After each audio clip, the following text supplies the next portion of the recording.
I remember having an offer in 1999 with a major label, and the only thing that they wanted was me to not say Jesus, and that was never going to happen. What would it profit you to gain the world and lose your soul? So I had many opportunities to do that, but I kind of like, for some reason, I just felt like the gift that God gave me. Coming live on your radio. What they want? That real and raw. How they get it? DJ Focus. What we doing? Making music, reaching the corner, and it's all for the kingdom. And we gon' make sure they know it. Ooh, ooh, ooh, ooh, ooh. We gon' take it there. I like red letters over trap beats to fix it. Saying, ooh. DJ Focus, tell him turn you up. Ooh. DJ Focus, tell him turn you up. Ooh.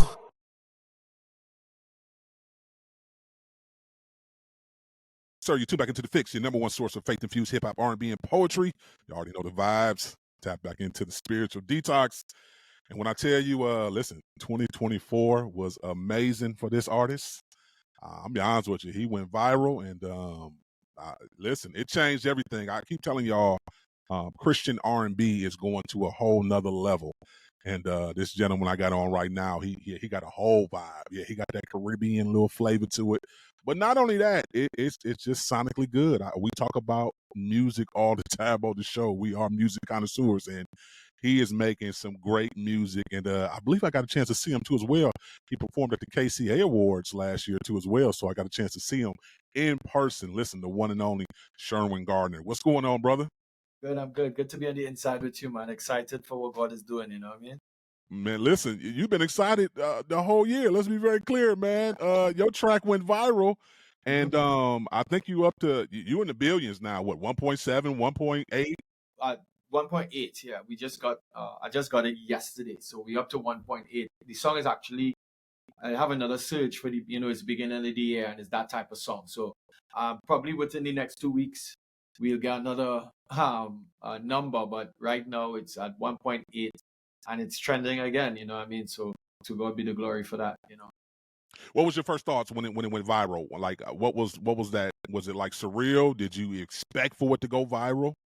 Well, it's a testimony in itself, I definitely didn't expect it to go viral, because at first it wasn't really a song. Let me just start there. It was just a affirmation for the year. I remember in 2023. The ending of 2020, I was worship leader at Bahamas Harvest Church. So, after you worship lead and everything like that, I'd pray and I would say that something good is going to happen for you, as a declaration to the church. And went on a cruise, a cruise with my wife and the marriage couples from our church. And the president of Tyska Records was there, and he's like, yo, you need new music. Because you get comfortable in church. Even though I'm recording, I'm traveling because I have a big catalog. I wasn't really doing new music, and then I did a remix to a popular song, and then we sent it for clearance, and they said, hey, it's Christmas season, so come back for the new year. So on December 23rd, I was walking around the house, and I keep hearing the melody, something good is going to happen in this year. And I said, all right, let me just do something short to put on social media, kind of to hold me over until we get that song cleared, so I did the song. I remember doing the little clip. It was 46 seconds, sent it to a producer in Kenya, got it back, finish up everything, finish up the production, did a video, the green screen right behind me, it was done right here. So I did the video and just put it down and forgot about it. Then on New Year's Eve night, while worship leading in church, again, I was praying at the end, and I said, something good is going to happen for you, telling the church that. And then I remember, oh, wow, I have the song. So I just did a caption, put it out. The next morning, I woke up. It's history from there. I saw I had 999 followers on TikTok. And I remember because I needed 1,000 to go live. And when I woke up, I had 20,000 followers. I had a little clip that had over 50,000 views at that time, and it keep going steady, fast. So I was like, whoa. Called one of my friends, another artist from Trinidad called Positive, and he said, bro, your song is going viral. I said, I do have a song, bro. That is a clip. So I went upstairs in the studio where I am right now and finished the song. By by that Thursday, I was getting calls from all different major labels, because even though I'm seeing the numbers, it was like about 3 million on my page at that time. These labels were seeing 50 million, 60 million across the world, because now they could have seen what I couldn't see. And the rest is history. From there we stayed with Warner Brothers, who allowed me to keep the song as is, not change the message, not change who I am. And since then it's just been a change. I've seen success before in music, because I'm doing it for 40 years. It's a long time. In the Caribbean market, I've toured the entire world, been to every continent, and all of that, but I've never seen anything like this with regards to where this song reach and what it's doing, and continue to do for me right now too as well. Yeah, listen, I'm glad you brought up the numbers, because we see the numbers too. Well, I'm a DJ, so I can look in to see how many spins you get across all the platforms. So yes, this song has been amazing, and you've been doing it since 5 years old. You started at 5. I started at 5 years old, so I started in contemporary. My mom is a pastor. My grandfather was the bishop of the New Testament churches, and my uncle was very popular. He's a singer too as well. So I'm from a family into ministry. But I started on stage at the age of 5. And then I really got into gospel reggae in my teens, so when I became a teenager in school, then I got signed to line up Zion Entertainment with Christopher, and that's when everything kind of changed. That's when I started to go on the road, started to travel, Germany, France, the Caribbean, everywhere, you know what I mean? But as a little boy, even before Christopher, I was very popular in the Caribbean market. So I was one of the first persons to do gospel reggae in a time when gospel reggae was something that, it was frowned upon in the Caribbean, because it was synonymous to secular music and secular lyrics.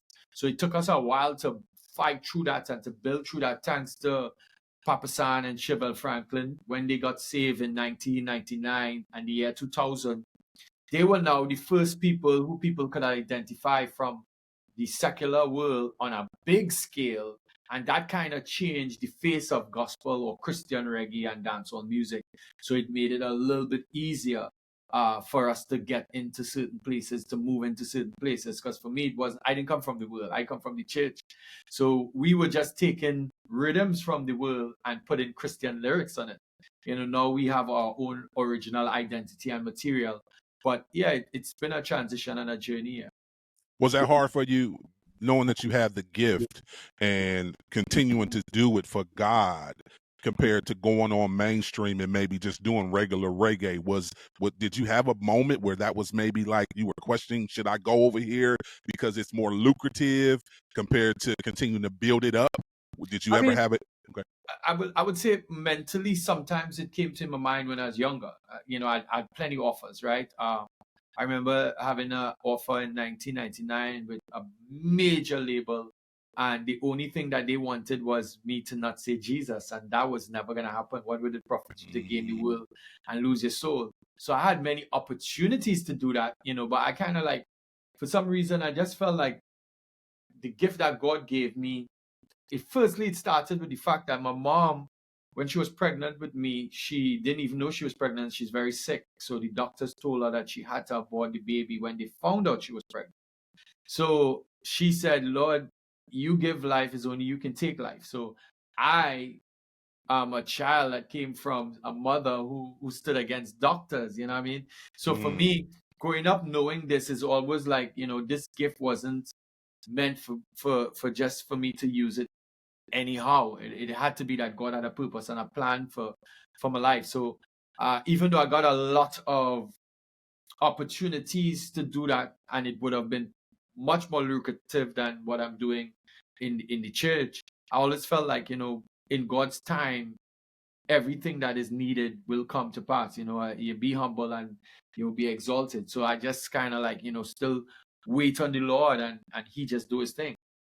That's good. Listen, you've been in conversation, man, and nominated alongside CeCe Winans, Maverick City.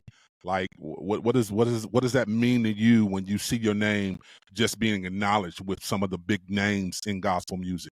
I would say that it feels good. Like, personally, it feels good. But I think the greater testimony which a lot of people probably would not have known, is that like so in I've always been Caribbean driven, because where we from, it's a little bit harder, right, to accomplish certain things.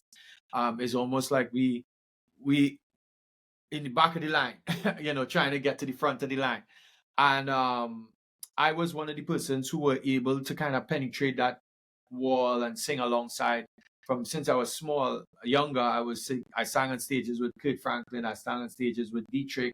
I had collabs. I've collabs with Dietrich. I collabs with a lot of different people.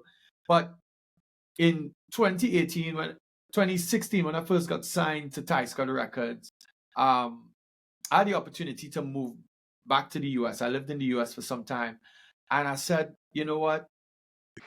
My personal goal is to be able to accomplish everything that I want to accomplish. Be on the billboards, get nominations, be able to win awards, be able to motivate other young people that it is possible to achieve from where you are. And there's no boundaries or limits to where God could take you. So just sharing that God is borderless and there's no boundaries to what could be done, because he's doing it for Sanash, the Africans doing it. Waymaker is one song of the year at the Dove Awards, you know what I mean? So that's always been my goal. So for me, when I hear those things, I just see it as God answering that prayer, as God saying, yeah, I know that you trusted me through this, and you stayed in the Bahamas, you live in the Bahamas, and which is in the islands, and you're able to do it. So it's me now saying, all right, the legacy I want to leave is that the next Sherwin Gardner, the next young guy or young artist would be able to know, hey, if he could do it, I can. You know what I mean? And that's important. That's good, man. Thanks. Can you share a little bit? Is there a difference between, how you guys worship traditionally in the Bahamas compared to when you come to the States and you go and you experience worship? Can you speak a little bit to that?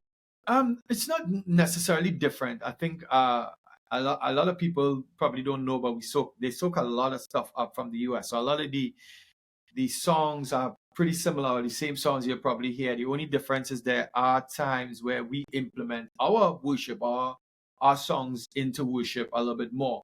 So some of the songs that the Americans wouldn't know is songs that were built in the Caribbean. You have a lot of powerful ministers, a lot of powerful worship leaders with great songs too, and culture within what we understand.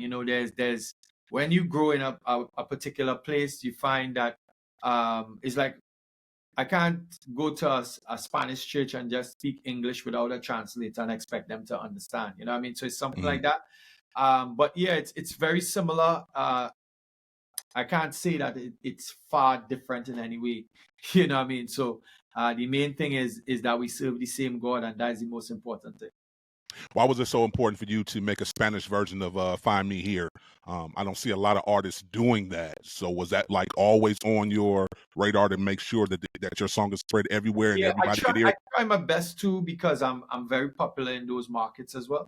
So I've been to a lot of Spanish countries: Costa Rica, Guatemala, Colombia, Puerto Rico, and even Spain, where I'm able to minister. I always have a translator with me, but I find, so I can't speak it fluently, but singing it's easy for me. So and now I'm trying to learn Portuguese. I'm trying to do a Portuguese version, because that's one of the biggest markets for the song at the moment. So even with that, it's just trying to make sure you get our message out as far as wide as possible, because it really bless people when they see that you making the effort to reach them in their own language. So that is something that I always try to do. Oh my goodness, this music that you getting ready to release, Sherman, come on and talk about it. Inspiration behind it. I know you got a project that you're getting ready to drop. So just speak about, what was your thought process in making this particular new project? Yeah, so listen, God kind of stopped me in my tracks, really. I have a live recording that we did before, that I was saying to myself, after I dropped the Praise, so Praise Lift Them High, which is the Afrobeat version of Praise from Elevation, was the song that we did in 2023 that we wanted to get clearance. So Praise is part of this testimony for Find Me Here. And then when Find Me Here came out, it kind of put me in a transitional place because I had so many new followers, new people who didn't know who I am. So the song that they used to is this new song, you know what I mean, to them, which is the original Sherwin Gardner song. So is your Find Me Here is the original Caribbean mixed with Afro beats, mixed with R&B kind of vibe, which is my normal song. So I decided to, just do this project within my original song. So you'd find that it's a little bit Caribbean, a little bit R&B, a little bit praise and worship. But the thing about it is all the songs are very relational in terms of really more of an affirmation kind of album. You know what I mean? Just Okay. declaring and speaking life over your situation. And I'm really excited about it. I'm excited about the songs. We've been teasing people and the responses is great. So it's two we're actually doing. We're doing one on June 17th, and then I'm trying to release the next half of it. So it's gonna be a Find Me Here Volume 1, Volume 2 on my birthday. And man, it's I know that it's something that's definitely gonna bless the world. One of these songs in particular that's on my Instagram right now. We just have a clip for it. It's called Nothing Can Stop My Blessings, My Blessing with Kevin Donswell and Positive. That song was actually written 4 days after Find Me Here went viral.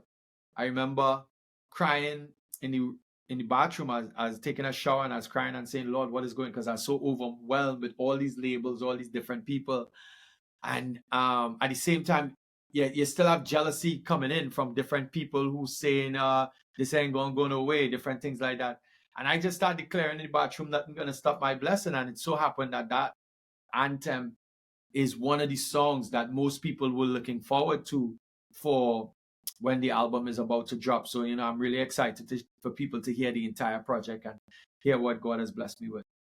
Any more super collaborations you want to throw out there that we can expect on this project?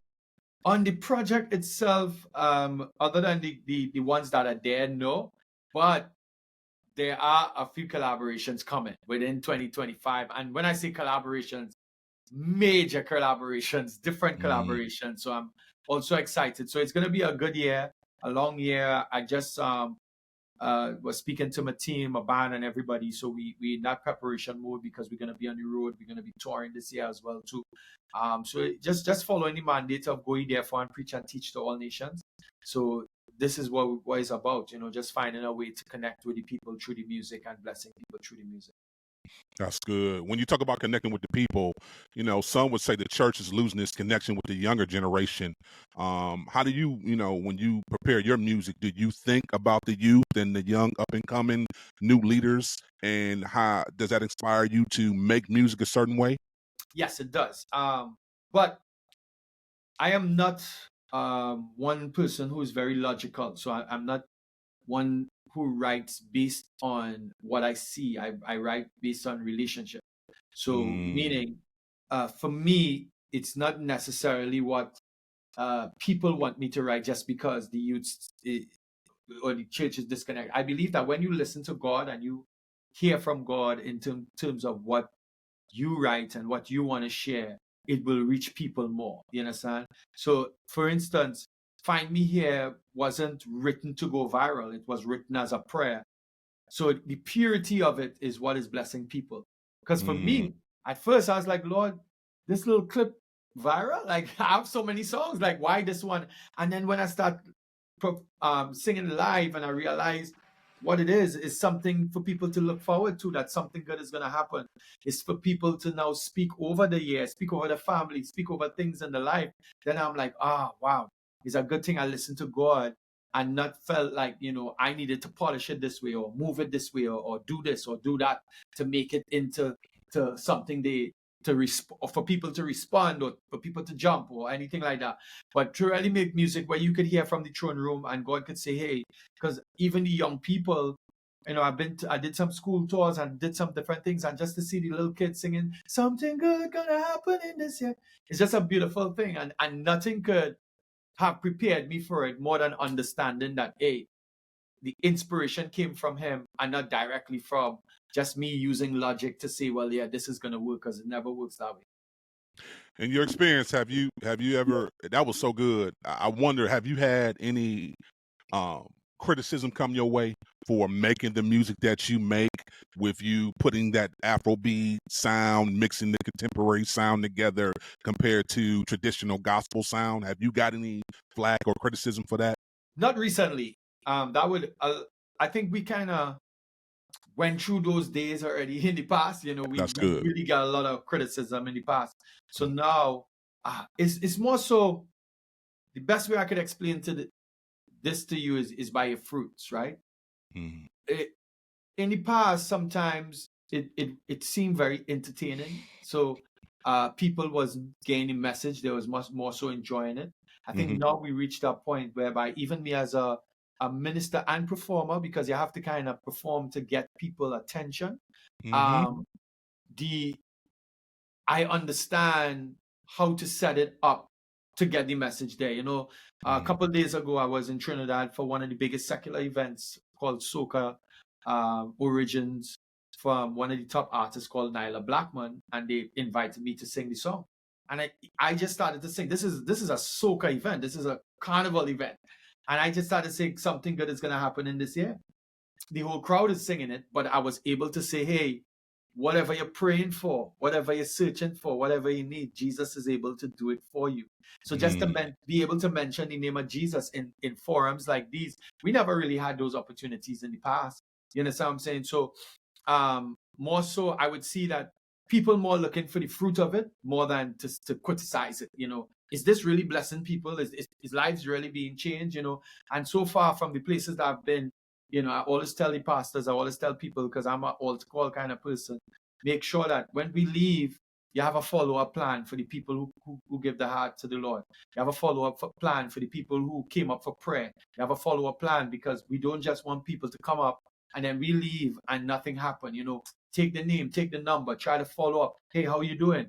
You know, I remember you at the concert and you gave your heart to the Lord. Do you need a home church? Something, you know what I mean? And those are the things that is important. Appreciate you doing that, and I agree. We need to be in these spaces, and that's huge for you to be able to do it and be able to go minister and witness.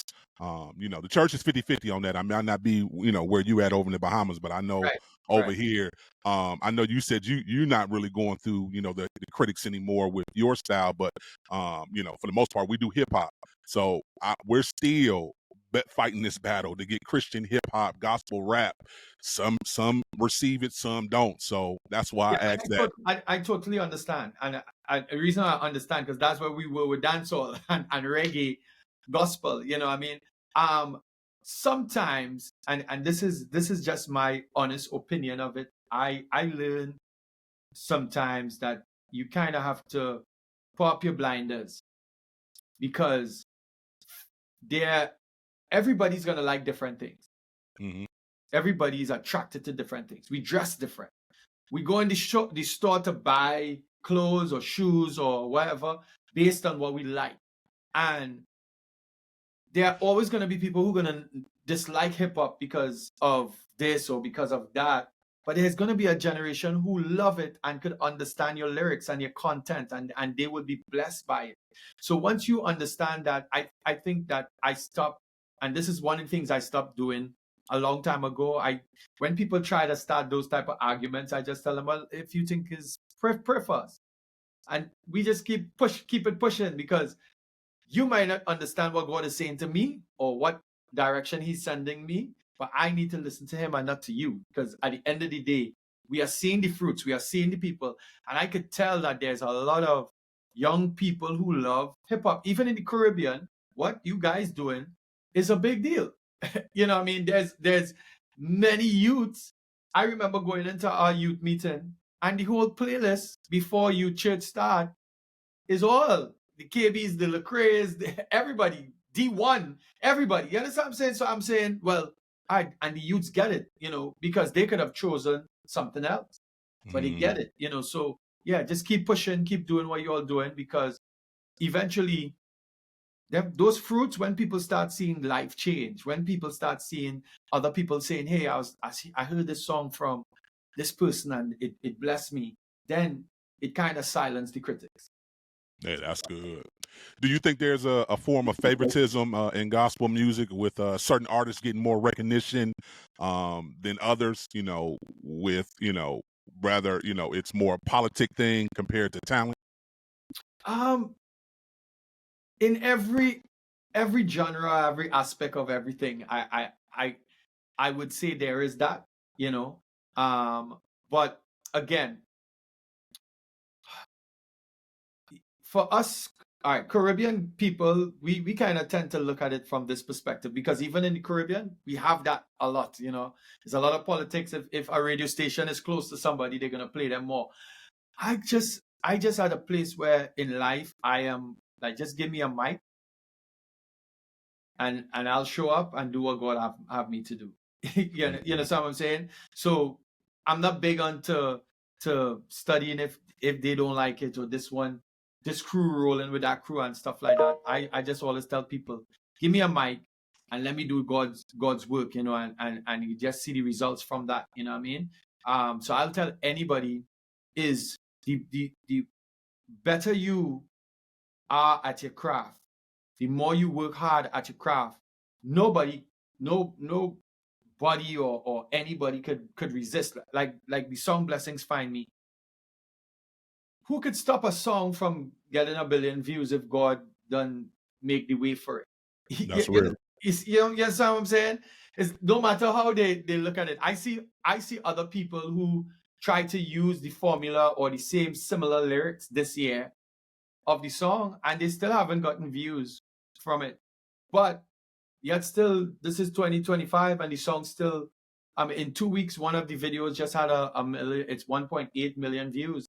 So you could tell that there's something in this song, or something that God is doing in this song, that is really carrying it. And that's what we have to be. We have to reach that point whereby we can't be upset or oh, they only want to play this one. No, do what you're doing for God and do it with excellence, and it will hit in a spot where nobody could stop it. You know what I mean? Nobody could stop it. That's good. Listen, last question. I'm gonna get you out of here, man. The show is called The Fixx for a reason. If you could change something, whether it be something in church culture, whether it be in gospel music industry, the business, whatever it may be, if you had the power to change something, what would you change? What would you fix? Man, I would say one of the key things, and I learn and I love in my church, is focusing on the kids. I think that a lot of times we neglect the kids and their growth in Christ. And then when we do try to tackle it, it's way too late, because they've already soaked in everything else and so many other things. So now it becomes difficult.